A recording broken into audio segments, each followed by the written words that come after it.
Ladies and gentlemen, welcome to Zebra Talk, the podcast where we shine a little light onto the lives and the untold stories of the people who slide on their knees and count the threes. That's right, I'm talking about the referees. Today, I'm joined by one of the people that I love to see in Zebra Talk. He's always got some of the best poses. He's one of the most jacked refs I've ever seen.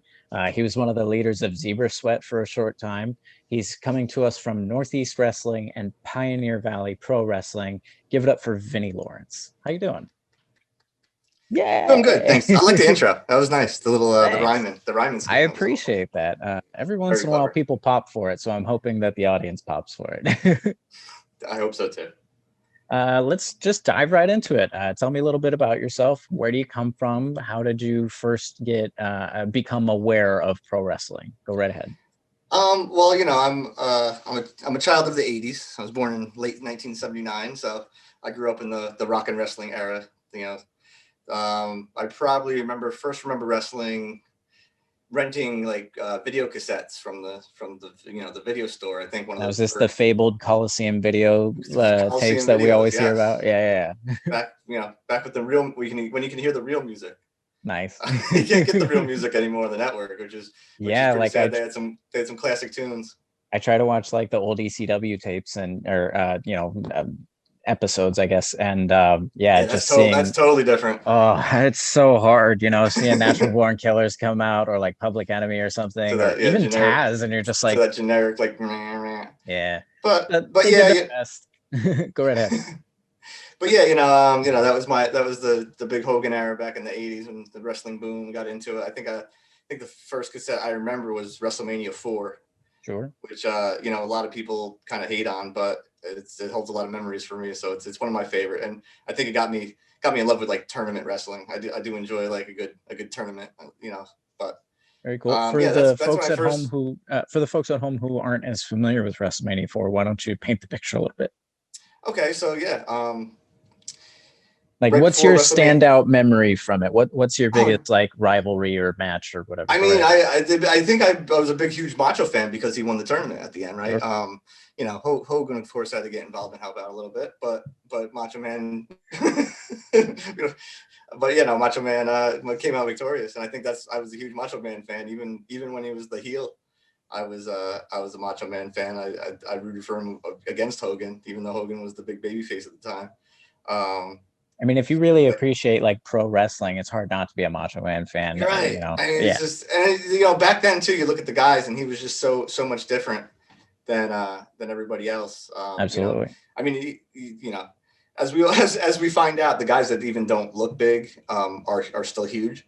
Yeah. So I don't want to say he was a small guy, but he was definitely on the smaller side for the '80s kind of wrestling. But It's funny how much like the people that are around the wrestlers that you're watching affect your impression of the wrestlers that you're watching as well. I remember the first time I went to a live show, I saw The Rock and Triple H for the first time. And at the time, they had like, Kevin Nash had been like really famous at the time, and Undertaker and Kane and Big Show and like that.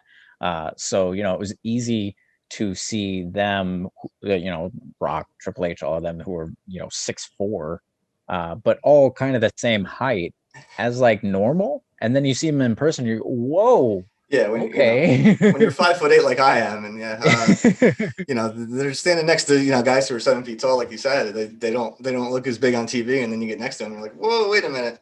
Right. I mean, I remember meeting a guy like Matt Hardy for the first time, who you don't think about like as a big wrestler, but you meet him for the first time, you're like, yeah, actually got some size to you. Like, right, you don't huge. You don't see things like that. But yeah. But wrestling back then was a lot different than it is today. You had an hour of television on Saturdays, an hour of television on Sundays. Basically, I didn't get the WCW NWA show at the time because we didn't have TBS in my area, so I was straight WWF at the time fan. Where is it you're from again? I'm from New York, okay. A little bit upstate from the city, a small city called Kingston, New York. Ooh. It's actually the first capital of New York State, so. In your history buffs out there, looking at that. Do you just kind of sit there sometimes and go, Albany? Well, we got burned down by the British, and that's why I moved. So things happen. Understandable. Our city's claim to fame is we have one corner in the city that it's the only corner where all four buildings on each corner, obviously, were built before the Civil War. Oh, that is a pretty cool claim to fame. Right. So Yeah. that's our one big thing we got here going in Kingston. That and we were the first capital. So So we're in the we 80s. established the stake here. We're in the 80s. You're a kid. You're watching Macho Man in the tournament. Tell me a little bit more about how that progressed into your like love for professional wrestling. Yeah. So I mean, geez, that was just such a booming period, and just it was everywhere. Like, and it was just like, it's hard to think back right at that, being that age and like thinking about it now and comparing it. But it was just like, it was a fantastical, like, these guys just, and I still back then I didn't know, like, I remember coming to the realization like that it was fake, that that was What are kind you of, talking about, yeah, fake. Don't tell David Arquette. Oh, jeez. David Arquette's a great guy. I like David Arquette. I met him a couple Same. times. He's a really nice guy. Like, oh my God, so like cool to be around. The night that he had the death match with Nick Gage was my first night at Game Changer, and Oh, jeez. yeah, right. That's an People don't. introduction. Yeah, right. People also look over the fact that like that same night was when Marco Stunt broke his leg, and then after the Game Changer show, we had a suburban fight show, and one of the like ring crew guys was doing a catch from facade, jumping out of the rafters onto DJZ, and he broke his ankle too. So Jeez. that whole night was just cursed. Like, but the David That's a rough Arquette thing weekend. is like you were saying, very nice guy. The minute that he got to the building, he like went into the back and he saw like the dressing room that we were all in and realized that like we had water and stuff and we had plenty of room to sit down or whatever, but there wasn't really any food. So he just kind of looked at me and he was like, "Hey, is there like a pizza place around here?" I'm like, "Yeah, I think there's a pizza shop like across the street." And he just like runs over to his bag and he pulls out like a handful of 20s and just goes, "Go get a bunch of pizzas for the boys." Like, Yeah. Like and I something just like walked like out you in my you don't have, restaurant. Go you don't ahead. live with a guy like that. He doesn't have to do that, right? Like, why would Yeah. but he's just this really cool guy like that. And Yeah. I'm sure we'll get into it. You meet a lot of cool guys who you don't think are going to be that cool, and maybe heard stories about, and it turns out that they're actually pretty cool in the locker room. So, and like Sometimes it's okay to guys meet you your look up to, heroes. like that dude was in tons of movies we watched growing Yeah. up. But So you and the find one out that and the wrestling 1-800 collect commercials. He was famous from the 1-800 1-800 call collect ATP. commercials. Right. We'll get to the Attitude Era, because actually, speaking of wrestling, when I really fell in love with it was because I kind of got out of it like most people did, I think, in the mid '90s, especially Sure. WWF fans. Sure. But early on in college, you had the huge Attitude Era explosion, and I was going to school at Sacred Heart University, which is kind of around the Connecticut area, so there were shows around all the time. And it was just huge, and the internet started to blow up, and you got on the online forums were starting, and I got into that a Sure. little bit, and like kind Did of you ever kind do of like a e-fed or tape I trading or I anything? will admit I have done an EFED. That's Yes, when I awesome. was in college, I was in an EFED. Yes, Very I don't cool. know. I don't know if anyone knows that. It's not something I did. Probably would have admitted in public 10 years ago, but I think I'm You heard it comfortable. here Yeah, first, I'm folks. comfortable in my position now where I can come out and say, yeah, I was in an EFED when I was in college. It was fun. I had a good time. I mean, I came out and told the world that I started at a backyard show in your show. So, Yeah. we're just like So revealing things to the world. so yeah, going back to that, and then that's when I actually discovered like independent wrestling with Mhm. with the Northeast Wrestling. Actually, it was my first independent show that I went to. Because they obviously we're the Northeast, and I was going to school in the Northeast, and they were running shows that were less than a half an hour away from the college I was at. So I started going to those shows, realized that there was like a world outside of like the WWF and WCW and the ECW and the big TV boys. Right. I was found out there's a world outside of that, so that was pretty cool too to get into. Actually, I went to college with Romeo Roselli. Okay. But we didn't really know each other that well in college. It's just a funny story that I can tell because we graduated the same class. So I can say I'm like the second most famous wrestling personality that graduated from Sacred Heart in 2002. I don't even get the first, but that's even kind of better, isn't it? A It's a little good friend of different. mine from high school, eventually, when I was training with like the Hood Slam crowd, would come to Hood Slam a lot. And, I was constantly just telling him, like, come to training, come to training, come to training. He's now the Hood Slam senior official. So there you go. Yeah. It's and that it's cool about wrestling too, especially referees. We kind of help each other out all the time. Yeah. And look out for each other and stuff like that. So cool you brought that up. But so yeah, so that was kind of my wrestling, my journey into wrestling, and then.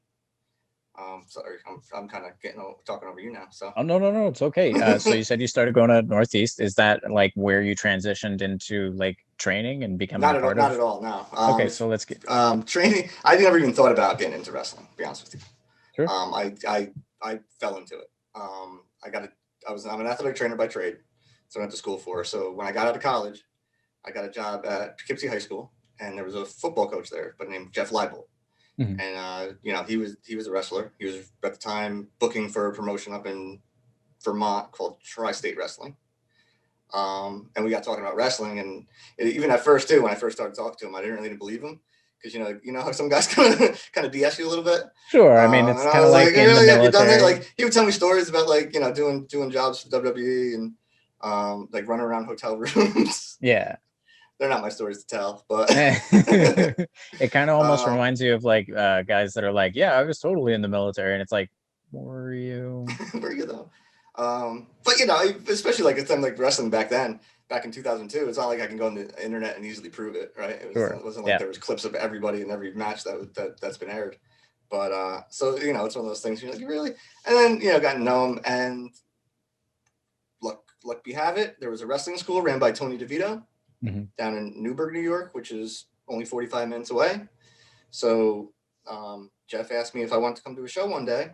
And I was like, sure. I was like, hey, you know what? I was like, you think I could referee? And he was like, just like out of the blue, like it just popped into your head? It was like, if I'm going to go, like, let me do something. I'm like, I could probably referee pro wrestling, right? I've watched it enough.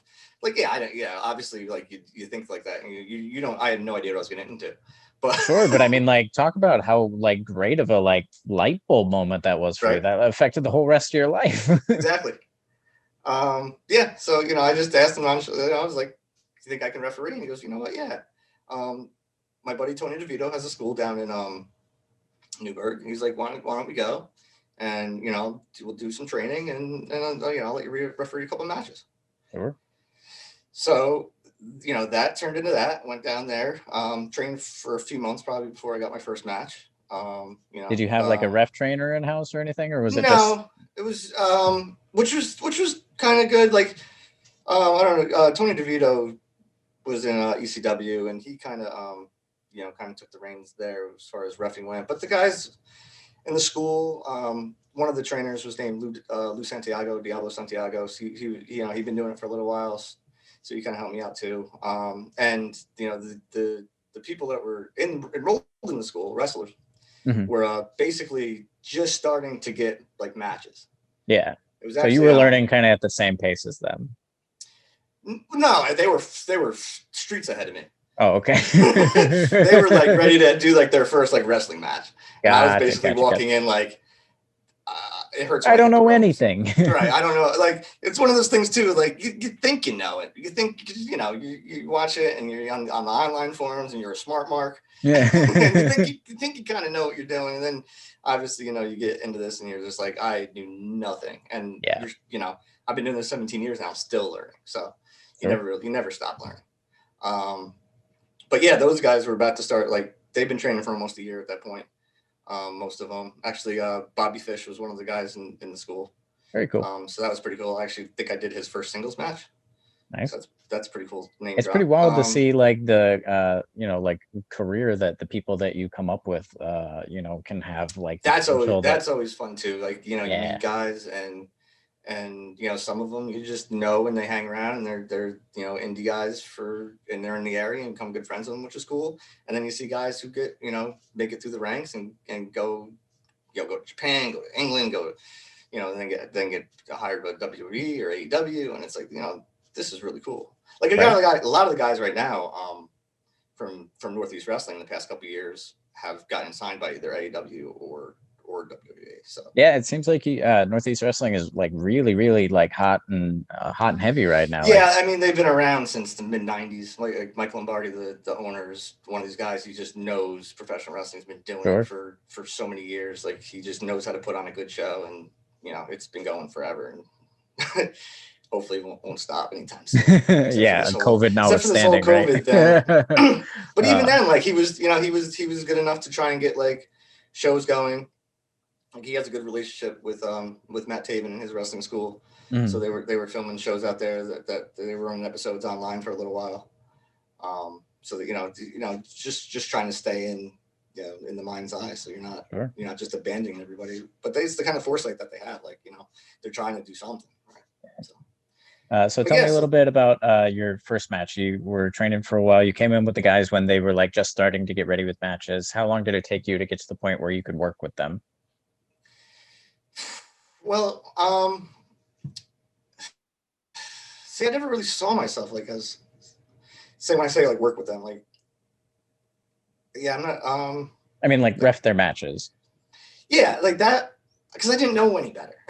So even then, like I didn't know like if I was bad or good, right? Sure. So I'm trying to think about it. I'm like, I don't know. I guess I was good enough because another buddy of mine from college who ended up doing the indie scene goes by the name of Osiris.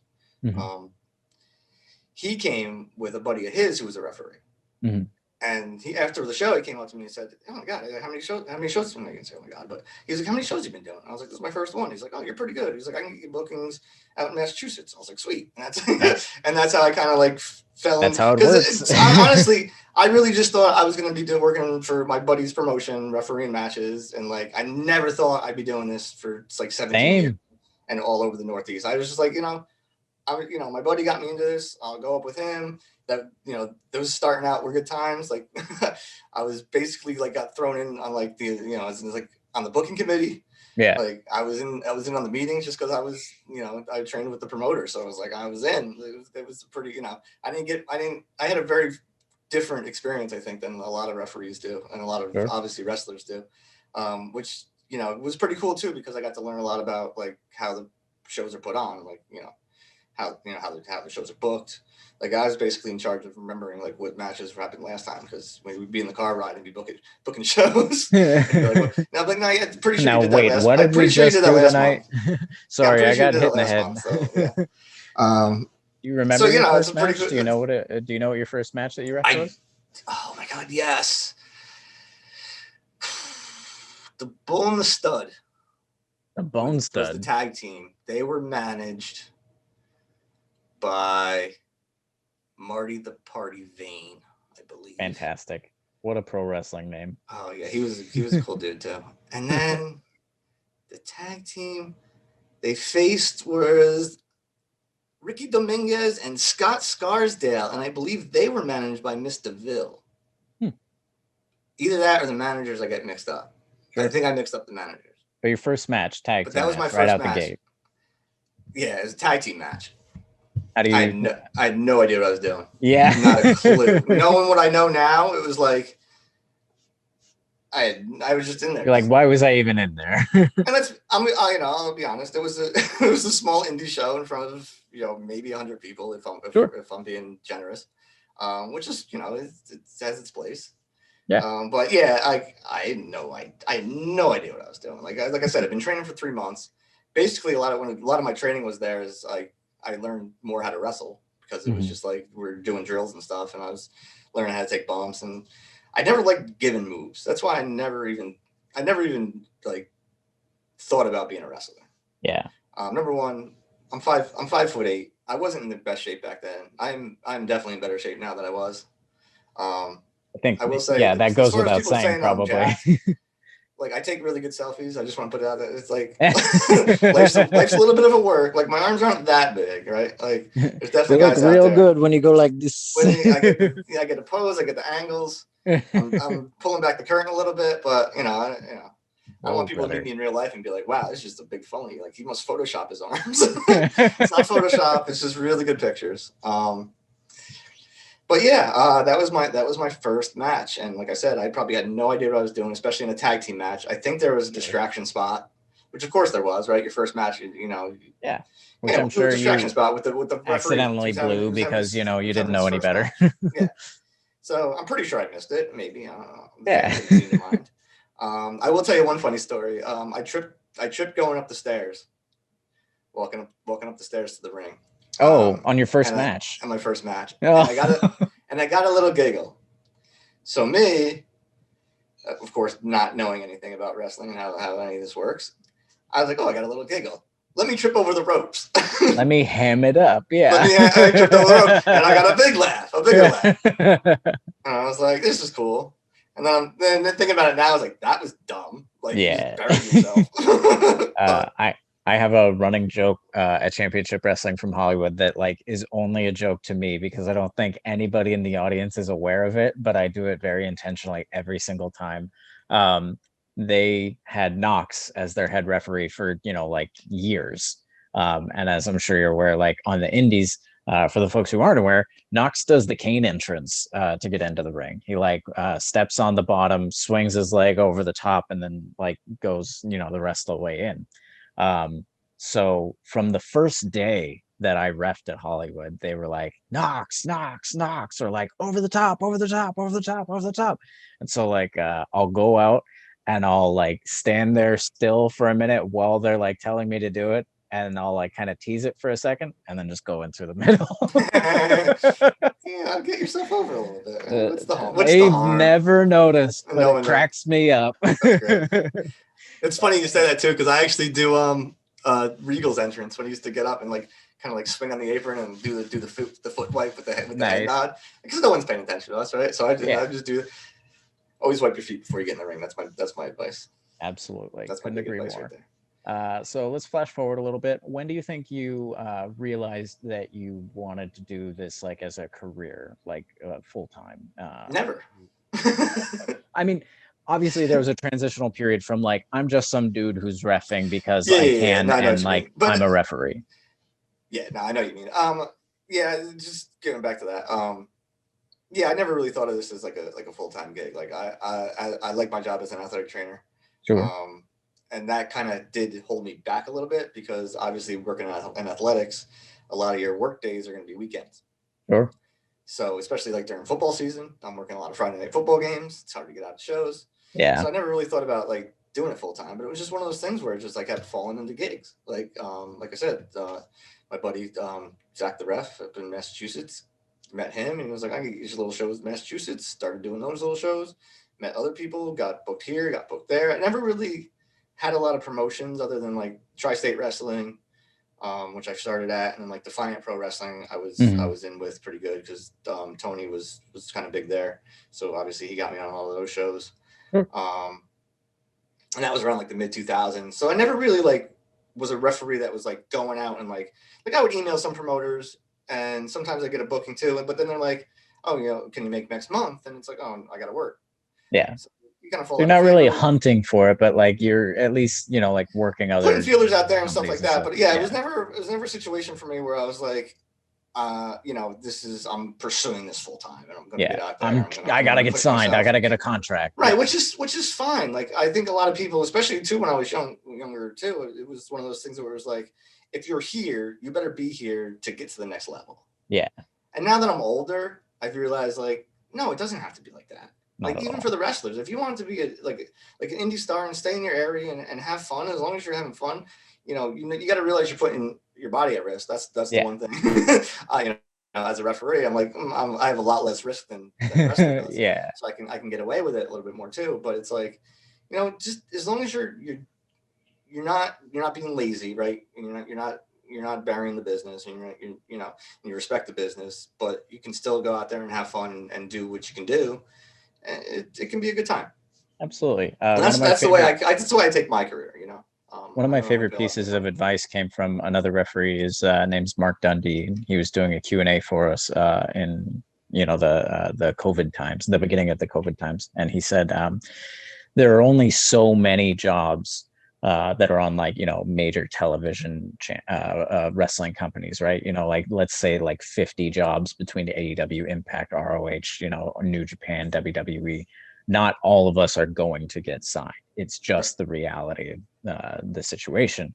And that doesn't mean that we can't find success that is true to us. We can still be successful without chasing that dream. Yeah, that's true. That's true for anything, especially in entertainment. Absolutely. I'm sure you're an actor, right? Like I'm sure you maybe a little bit.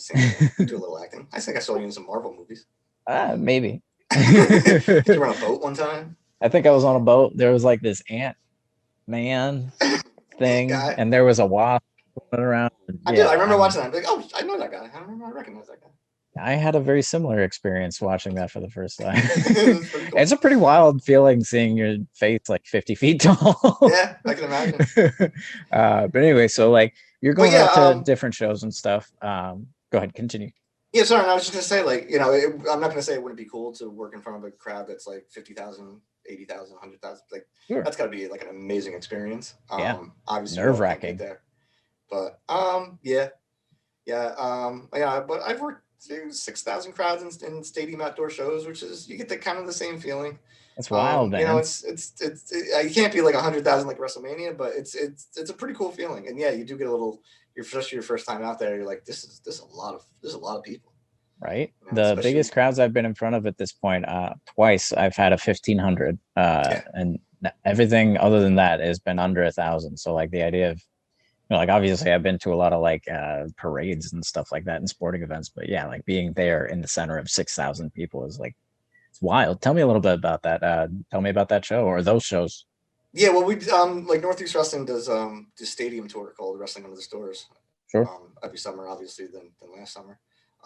So that's been a pretty cool experience just to go around and see all these different minor league baseball stadiums. Yeah. And have wrestling shows, and you know, some have been really successful. And I don't know if you've worked a lot of outdoor shows too, but it's a different feeling because they're not right on top of you like they are in a building. Yeah. And you don't get the noise as much. Yeah. So it's a little weird sometimes. Like, you know, I've worked with guys who haven't worked a lot of outdoor, or haven't worked any outdoor shows, and they get back and I'm like, the crowd is dead. I'm like, no, you can't hear them. Like, you killed. you did great. Like, you really just can't hear the crowd. Like you could have like 2,000 people in a gym, and it sounds louder than probably 8,000 people outside. So yeah, I mean, they talk about that with WrestleMania all the time. Like when they transitioned into the you know, the big stadium shows out of the arena shows, like one of the first things that they noticed was like, I can't hear anybody. But like I've actually had the other end of the spectrum as far as like outdoor show experiences where like you know, I've done tons of outdoor shows in Northern California, but like with nobody there, or like with a bunch of people that like don't give a crap about the show. So they're very loud, but not the way you want them to be. Yeah, well, it's also it can be even worse when it's just dead silent. I did a show for another promoter. It was a couple of years ago at this. It was an outdoor festival, and it was like. I think the guy planned on having like a good like couple hundred people there. He had like a whole line of porta potties out. Sure. I think there were like 5 people in a field. Ooh. Built this whole stage for the ring. It looked great. It looked cool and everything. Rented porta potties and there's 5 people. Yeah, there was like 5 people in like outdoors, and it's just like the nice thing about that is, you know, you're pretty far away from everybody, so you can have a little bit more of a conversation inside the ring. Sure. Is that the smallest crowd you've been in front of? Have you ever done a nobody there show? I've never done a nobody there show. I think I did a show in Albany during a snowstorm that I think 8 people showed up for. Man, I think that's been and then we had a debate too. It was like, what are we gonna do? We're gonna have the show. We're not gonna have the show. It was like 8 people showed up. It was like we were all pretty young. Like it wasn't like we're like let's do it. Let's just do it. I've had one nobody's there show, and like I respected that everybody wanted to still go through with it, but even at the time I was just like, guys. Yeah, if you're not taping it and there's nobody there, it's like if you just want to go out and train in the ring, like we got the ring time, I guess. Yeah, right. But no, they did the full thing. That's a little odd, but it was yeah, I think 8. I think probably I don't know exactly. I might be exaggerating with the 5 at that fair show. It felt like it. Sure. But yeah, I definitely know 8 was probably the smallest crowd.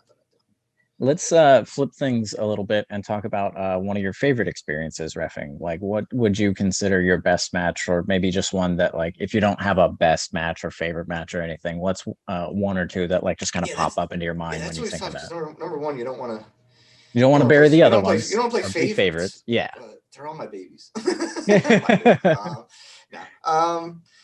think Yeah, one match that always stands in my head is pretty recent was John Morrison and JT Dunn in Oh Bristol, man, Connecticut. yeah.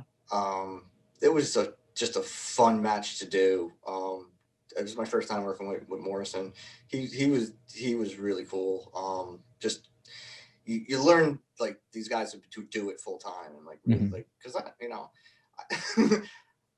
I hate like the word like the business is weird to me still because it's like am I in the business? Am I not in the business? Like I kind of feel like I'm business adjacent, right? I've never done it like full time. This isn't That's really good. But I've been doing it for 17 years and I've done a lot of it. So I like to think I know what I'm doing by now.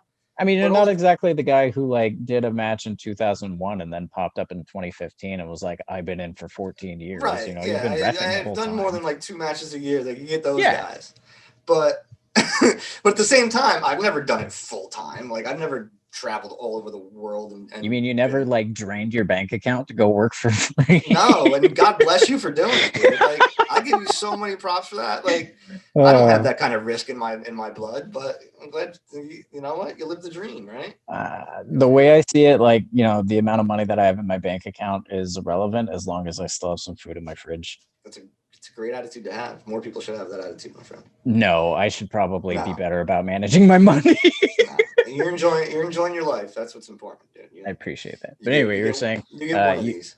You don't. And that was just like you work with all these different guys, and like you do this for a living, and you find out the way they call matches, and they come up with spots, and the way they tell the story in the ring, like that. It's that kind of stuff blows me. And we told a great story. And I don't know if you know JT at all, but I do. He really takes this like he's really invested in professional wrestling. Yeah, absolutely. He wants to put on the best match he can every time. Strong he goes style out there. brand, yeah, absolutely. Yeah, and they did a great job, knocked that out of the park. Really entertaining match. JT came off as like a really good heel, awesome. And it was that, and that's fun too. Like as a referee, because you're not the star, and that's another thing that I kind of like look at myself as. I don't see myself as a star, right? Which is fair, but it's not my role in anything, right? I always kind of like as my job as an athletic trainer. Like I enjoy being the guy who is elevating everybody else, right? To help people become elevated. And I feel like that was one of those matches where like my being there helped them tell a story as well. So being part of that was like really awesome. So that's like a recent experience. Working Jeff Hardy and Jushin Liger. I did that at Dutchess Stadium. Yeah. That was just one of those things. You're in the ring and you're looking at these two guys and you're like, kind of like legends. Like how did I get here? Exactly. I'm Jushin Liger's here. Like how did I get here? What am I doing? Like how did this happen? Yeah. And you do the match and that's the funny thing I don't think people realize either too, and especially a lot of young referees because they the guys who know what they're doing, they're the easiest matches. Yeah, 100%. You don't have to do anything. Like do a match with Kikutaro sometime. Oh brother. You don't have to do anything. You just stand there and go, all right, and like sometimes too you start working with these guys and you work with enough and you know where they're going. Yeah. Like because people don't appreciate about wrestling, I think, anymore. It's like the guys, especially the guys who came up in the 90s and 2000s who I don't want to say got away, but they were so good because they honed that skill. They honed that match that they did, and they put little twists and variations on it, obviously. But at the same time, it's the core story that they're telling, and that's why they're so good at it. Right. You don't need to change things up that much anymore. You don't need it. You don't need 5,000 moves. You don't need a 5,000 move set. Like Bret Hart had what the 5 moves of doom, they say. Sure. You watch his matches, he nailed those 5 moves every time, and they look awesome every time. And the crowd went nuts. And the crowd ate it up because it was. Number one, it looked real. Like he was amazing at that. But it was just so crisp, and he just knew what he was doing. He knew how to tell the story. So that's a lot of things I think a lot of guys coming up don't realize is that you work with the big names, and it's actually going to be an easier time for you. Right? Yeah, because they've got it in their back pocket. It's right. kind of like what they say about like plots and storytelling. There's only like 5, 8 like real story lines or plots that are available, and everything else is just a variation off of that. A real pro, like you're saying, is going to have those 5 to 10 matches that like they can just apply to whoever it is that they're working with, apply the storyline to whatever it is, and then just kind of make alterations wherever they need to. Which and then too, they'll keep you in place. Yeah. Right? If they because they know where you're supposed to be. So if you're not where you're supposed to be, they'll say, okay. And then hey, it's easy. And that's another thing too, is like communicate. Like I think people have a hard time communicating in the ring sometimes. Sure. And that's something a lot of people really need to work on is if to communicate in the ring, everything always goes smooth. I think there's a lot of people who are really intimidated to do that, which is unfortunate because like, yes, the boys and girls and everyone else will like rib you in the back, or they'll some of them have like personalities, egos, testosterone, whatever, that kind of makes them a little bit intimidating in the back. But by and large, my experience has been no matter who it is, once you get in the ring, everybody puts the business hat on, and like you're professionals, right? Yeah, absolutely. They're all professionals, yeah, right.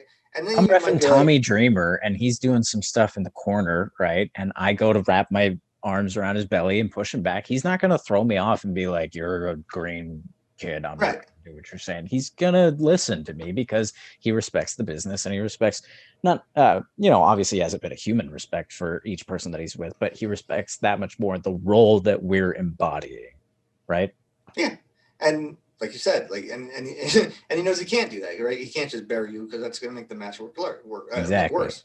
Exactly. So you make a mistake, you might get a little earful backstage, but that happens. I think that that happens in any form of entertainment. Of course. How are you going to get any better if people aren't telling you about what you did wrong? Exactly, and that's another thing too. I think coming up, I was really intimidated to talk to guys after the match and be like, how was everything? Because most of the time, I'll be honest with you, most of the time you do kind of get like, it was fine, whatever. Like most of the guys don't care, right? as long as you weren't too far out of position, you didn't get in their way. Referee's favorite thing is I didn't even know you were there, and that's a compliment, brother. Right. And it's like, okay, but like I don't need a compliment right now. I need some help getting better so I don't screw up. But that is like one of the best things I can say. But at the same time, it doesn't help me. Yeah. So. Speaking of which, that's a good transition. Did you at any point have a referee that you trained under, or a mentor or anything like that? Did you work on shows with other more experienced refs, or have you had any refs in particular that you studied specifically off of television? Tell me about your ref mentors. Well, there's this guy, Sal Gilberto, who's in the Massachusetts area. He was one of the referees at Tri-State Wrestling, and he was one of the guys that early on people told me watch him and see what he does. Sure. And watch him. So he's definitely someone I want to give props to, for someone I watched early on. For TV, I definitely stole a lot from Earl Hebner. Sure. So you count really fast and really aggressive. No, I did slow that down. I did modify a little bit for the current times. A lot of his falsies, if you watch his falsies, are really good because he throws that arm down and he swipes. And sometimes he has to like catch himself. That's one of my favorite things to do, right? Is a nice false 2 count. You get the 1, the 2, and then you got to catch yourself. Like, no, almost. Like, I don't grab the arm, but it's almost like, oh no, you can't hit it. Like, that's great. And you watch like some of his falsies, and they look good. Kyoto's another guy I like to, I watched a lot. And 2, I tell guys to make sure you watch other professional sports, especially combat sports. Especially now that MMA is pretty big. Yeah. Because that's kind of the closest analogy to another combat sport that would be like wrestling. Sure. But even boxing referees, like watch them, watch their mannerisms. And one thing I've gotten away from is selling myself, right? Selling the moves as a referee. Because that's something I think a lot of indie referees did too much in the 2000s. Myself included. If you go back, it's getting really popular on television again too, and it's like I'm not a fan. I'm not going to knock anybody on television because they're there for a reason. Sure. Those guys and girls are, I'm not burying anybody. Like I oversell, but like I don't mean to oversell. I just I'm very empathetic. So when I see somebody get kicked in the face, it freaks me out. And I'm like, oh my God, he just got kicked in the face. Like, it's just a natural reaction. I never make an intentional big reaction, but I just have a bad bedside manner. Yeah, that's one of my bad habits that I think I did early on, was like, be that referee. It's like, ooh, ah. Yeah. And always kind of reacting to things. And you realize, number one, you're not part of the match. Like, stop. Sure. And then number two, like, it's distracting from what's going on. And then number three, if you're doing that for every move, it takes away from the climax, right? Yeah, absolutely. So like, save that reaction for when a guy goes through a table, right? Or someone gets dropped on their head, or something real like devastating happens. Then you react, and it's like, oh wow, the referee even went like, oh my God. Exactly. Like that's another big thing that I've learned. So that was a good point that I actually heard Mike Chioda share at one point, or at least a similar point. He was talking about throwing away your falsie. Sometimes guys will like do the really close swipe when it's like a 2 count that's 4 minutes into the match, and it's like a 10-minute match or something. Yeah. Like it's not necessary. You're overdoing it, and like it's going to kill the importance of it later on when it actually is necessary to tell the story. Exactly. Speaking so what of, are we talking about? I feel like I got away from that question. We were talking about ref mentors and people that you've looked up to. So Chioda. I just started giving my own mentors. Actually, I was like, I'm just giving my own advice now. I was going to transition into advice from you. You have a unique experience and job background that not many people in our role have in professional wrestling. What kind of advice would you give to the referees that are listening, as far as like things to help with, like, say, stretching and stuff like that, or like getting into a more like ring ready shape? And then if there's any like advice, that we haven't already touched on specifically for reffing, go ahead and throw that out as well. No, that's a great question. I advise everybody to go, it doesn't, I'm not going to get into too specifics, but go on YouTube and find like a quick 5-minute dynamic warm up that you can do, right? Some high knees, some leg kicks, get the muscles loose.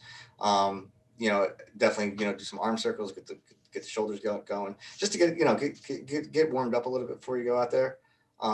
Knock on wood, I've never had an injury like a muscle pull or anything. I've gotten 2 minor injuries from bumping, both of my ribs, which not fun. But did you break or just like dislocate, or what? I never really got them checked out, so I'm pretty sure. That's another thing about being an athletic trainer. I'm a terrible patient. Sure. I was like, I don't think they're broken. I don't think it's that bad. As long as I don't go too hard on it again, I should be all right. Funny that we bring this up. I'm not feeling any cracking or anything, so I think I'll be all right. So folks that are listening, please truly listen to Vinny, because like it's funny that we're bringing up injuries and being a terrible patient. I actually have a really bad repetitive motion injury in my rotator cuff for my counting arm.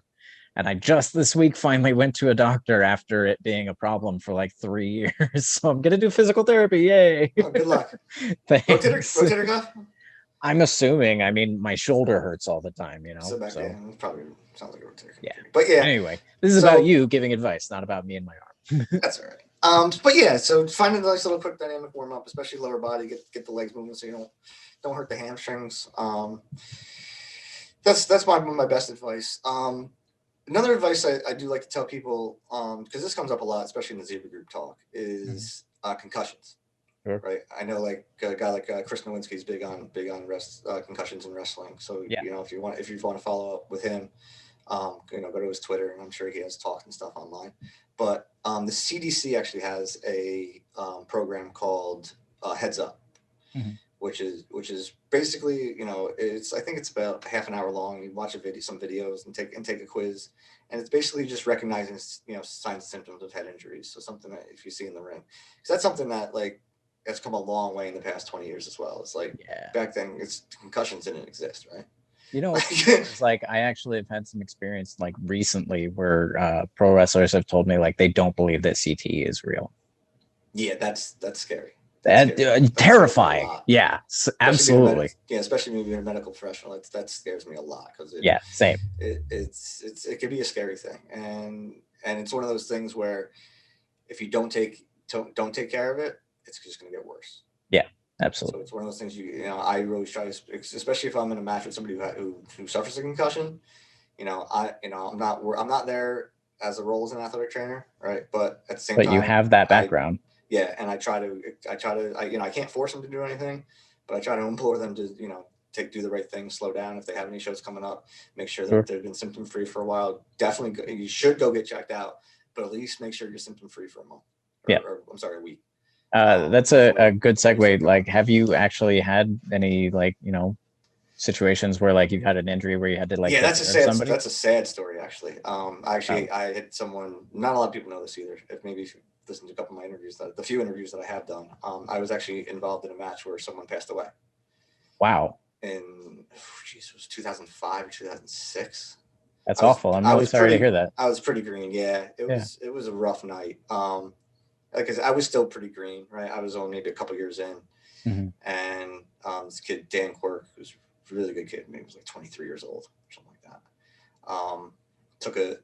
Took a move. The guy was jumping from the ring down to the floor. And it was just one of those things. I think he called him weird, came back. There's no mats outside. Yeah. It was at this VFW in like Taunton, Massachusetts. I think he hit the back of his head, cracked his skull. It was, I remember leaving the ring, going to check on him, because at least I know how to do that. and blood started coming out. Was he just already gone? And no, he was. You could tell he was trying to, like, there was still a pulse, right? Because the way the blood was coming out, you could tell. It was one of the scariest moments I've seen. That was the worst injury I've seen, and I've been an athletic trainer too for 18 years now. Yeah. So, hopefully not like that, ever happens to you or anybody else. Sure, yeah. I remember telling the one, call 911. The EMTs got there. Most of the wrestlers went to the hospital afterwards. And I remember being in the hallway and overhearing one of the doctors saying, like, he's not going to make it. I knew they were talking about him. So that was rough. That was a rough ride home. And that was probably the closest I ever came to being like, why am I doing this? Like, this is crazy. Like, I should probably stop. But you get out of it, and the wrestling community is a tight knit family, especially going through something like that. Going through something like that, and this area is, I think, really good. I think every area is probably good with this, but this is just the experience that I have. Like, we all take care of each other and, like, pick each other up. So yeah, absolutely. You keep going. It's probably something that you needed after that too.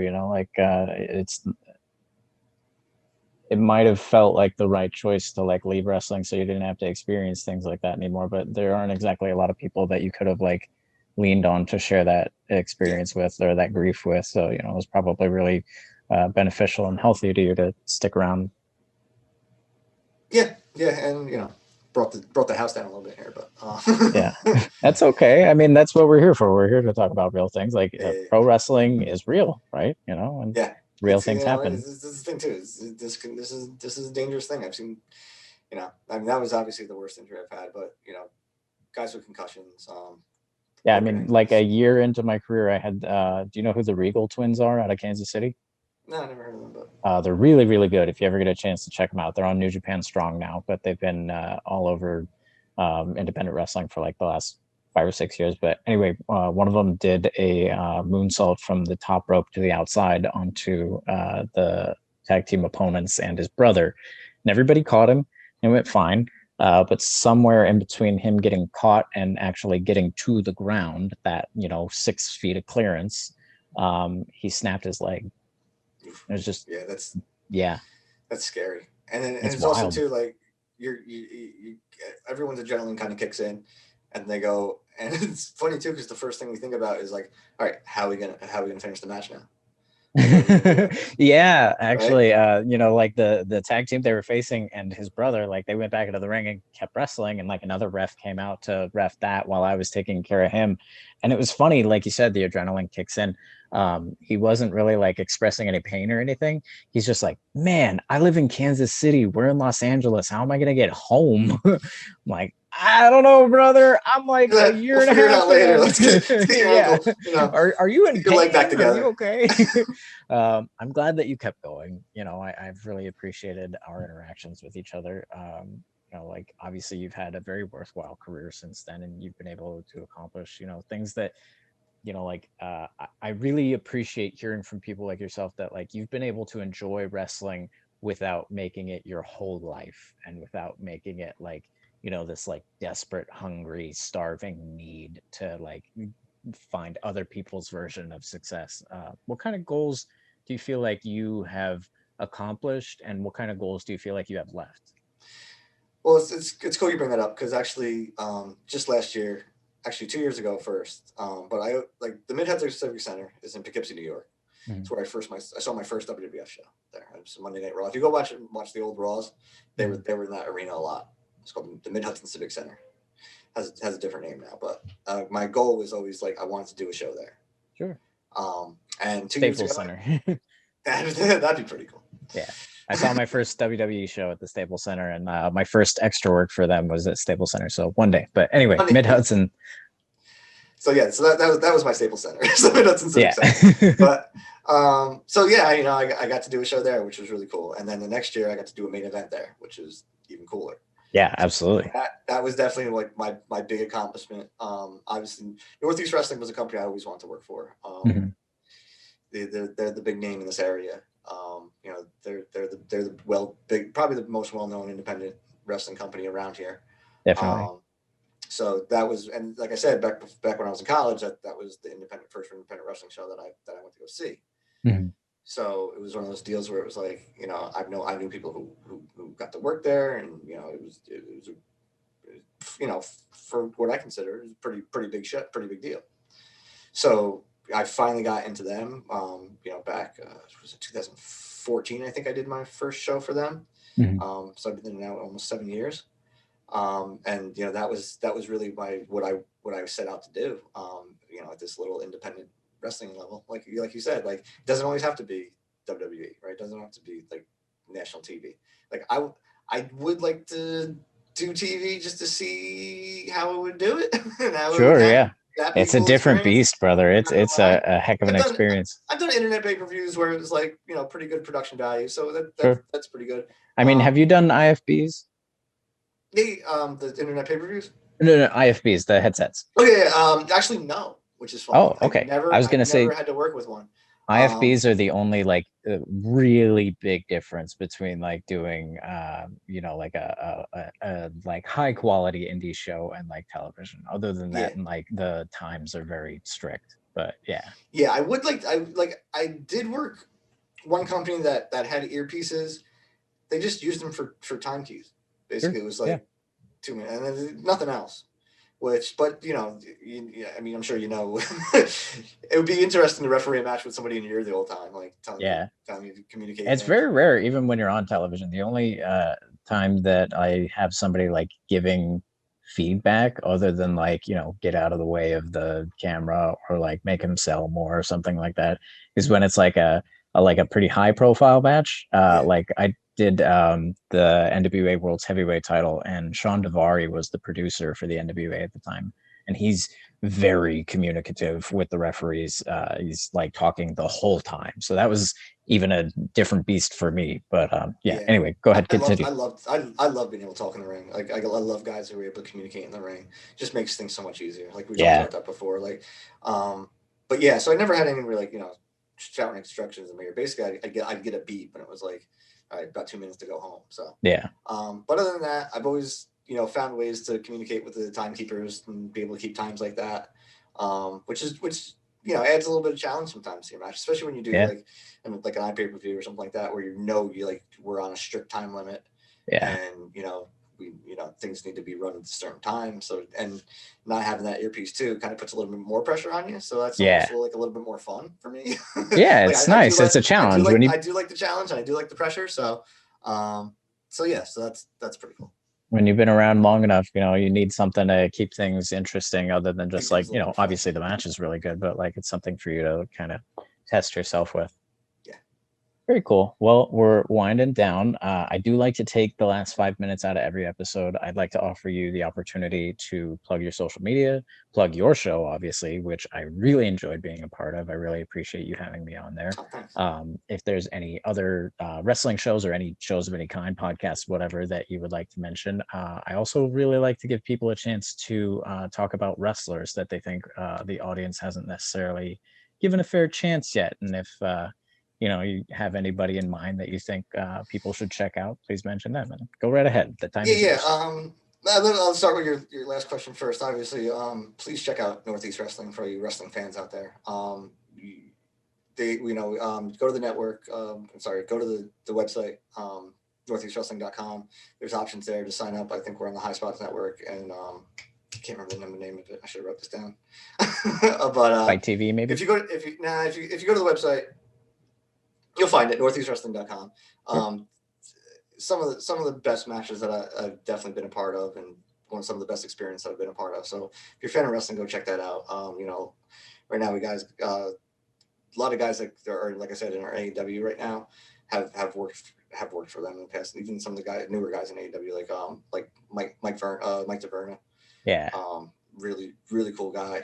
Absolutely fantastic wrestler. The Man of Steel. A lot of fun Love to work that with. Guy. Yeah. Like working with him. Have you been able to work with Mike? I've worked with Mike at Championship Wrestling from Hollywood when he came out to visit us. He's a fun guy to work with. Yeah. Really enthusiastic. One of my favorite people that has come to visit us over. Yeah, and one of those guys too, I feel like I have a relationship with him where we could bounce things off each other a lot, and sure. That's always fun. He's a really cool guy to work with. Like Christian Casanova, Brad Hollister, Big Bacon. I know him for a long time. It's guys like that. It's totally, that's the funny thing too about the indies. Like these guys that nobody's really gonna know if you don't follow it. There's a lot of good wrestlers out there. There's a lot of, which is why I'm trying to do this. I kind of mentioned mentioned either, and I feel like people are gonna be like why didn't you talk about me, brother? Great 3 counts, that Odie. Even guys I don't want to leave out a guy like Brian Anthony, who's helped me out a lot, getting into Northeast Wrestling. Who's been, I've been working with him at an independent level in Connecticut for too long now. For at least over probably 13 years. I just think the first time I met him. He really, really talented guy. Never got his big shot, but a guy that really knows. It's somebody like me who's old school kind of wrestler. Wants to just go out there and tell a really good story. Doesn't need to do all the fancy moves and stuff like that. And we go out there and every time I'm with him, it's a great time. It's a fun time. All right, I'll look up Brian Anthony if you look up Levi Shapiro, because I feel like we're talking about two sides of the same coin with one of those just old school wrestler types that just loves to go out and tell a story. If you watch the David Arquette documentary, I don't know if you've seen that. Yeah, I have. He's the Northeast Wrestling. He's the guy who smashes Dave's in the cake. Got it. Yeah. Brian Anthony. So that was cool. Very cool. That was on David Arquette's real birthday. What are you doing here? He loves wrestling. He just loves it, right? It's just funny. Yeah. So if you want to check out my social medias, I have a YouTube channel called Just Another Guy Talking About Stuff. It's a great title, by the way. I thought, it's a little bit long. You need a comma in there. You need Just Another Guy talking about stuff. That's a good idea. For marketing purposes, I think it might be a little bit long, but I thought it was clever. But anyway, so that's my YouTube channel. I really don't talk about wrestling other than the interviews that we've done. And if you want to hit me up, the email there is just another guy, JAG2020 at gmail.com. So, any referees that are listening to this and want to do an interview, hit me up on the email and maybe we can work something out. That'd be cool. I talk about community on there. I have a little series of videos talking about my favorite television show of all time. Man, we didn't even talk about Community. That's one of my favorite shows ever. Oh my God, it's great, right? It's Troy and Abed in the morning. It's definitely an actor's show, right? It's one of those. Oh yeah, absolutely. If you're in any kind of media, you're watching this a lot of in jokes. Yes. So check out my YouTube channel. I started a podcast with one of my friends from college called Generations Millennial. You can find that on Spotify and Anchor.fm. So check that out. It's a little bit more political. Maybe some people's tastes don't want to go that way, but we do talk about wrestling a little bit. So check out some of those episodes. He's a pretty big wrestling fan, so we do obviously get into conversations about wrestling quite a bit. And then my Insta is referee Vinnie Lax. Please, give me a follow. That'd be awesome. Help me out. I can see all my workout pictures. And my little bit of cosplay. And my little bit of cosplay that I do. I like to, dress up. Do you like Deadpool or something? A little bit. I like to dress up as Deadpool sometimes. I got a little Link costume, a little Spider-Man Sunday action going on every Sunday. There you go. So yeah, definitely check that out. And my Twitter is Ref Vinnie Lax. And here's the important thing with me: it's IE, not Y. Yes. So people mix that up a lot, and I think that's one reason it's hard to kind of find me sometimes, is because people like to spell Vinny with a Y. It's on my Facebook spelled out as an IE, and I still get people writing on my Facebook with a Y. So that's Vinny Marcellia, not Vinny. My landlord texts me ODI all the time. Like, brother. He just leaves out the letter. Yeah. All right. Well, go ahead. No, I was just saying, it's you just sounded it out. ODI. That sounds good. Yeah. So. Thank you so much for being here today. Thanks for having me, man. It was awesome getting a chance to talk to you and hear your story. Like I said, referees don't get to shine in the spotlight too often. So it's when I get a chance, it's a pretty cool opportunity. So I appreciate what you're doing. I found out early on that referees don't really get a chance to be in the spotlight, and referees don't really get a chance to have merch. So I decided to create merch and create a spotlight for referees. Yeah, I'm not putting myself over. I'm putting the refs over. No, if you're watching that though, definitely check out the Zebra Talk merchandise on Pro Wrestling Tees. Oh yeah, I got a spiel, brother. We're about to dive into it. If you would like to help contribute to the Zebra Talk Fund, please find our merch at prowrestlingtees.com/Zebra Talk. If you would like to be on the show, if you're a referee, of course, you can email me at zebratalk123@gmail.com. That is also where you apply to receive the Zebra Talk Fund, which is a nonprofit charity that we award to one referee a month. It's a travel grant to help people get to places that they couldn't necessarily afford to get to on their own. If you would like to find Zebra Talk on Instagram or Twitter, it's ZebraTalk123.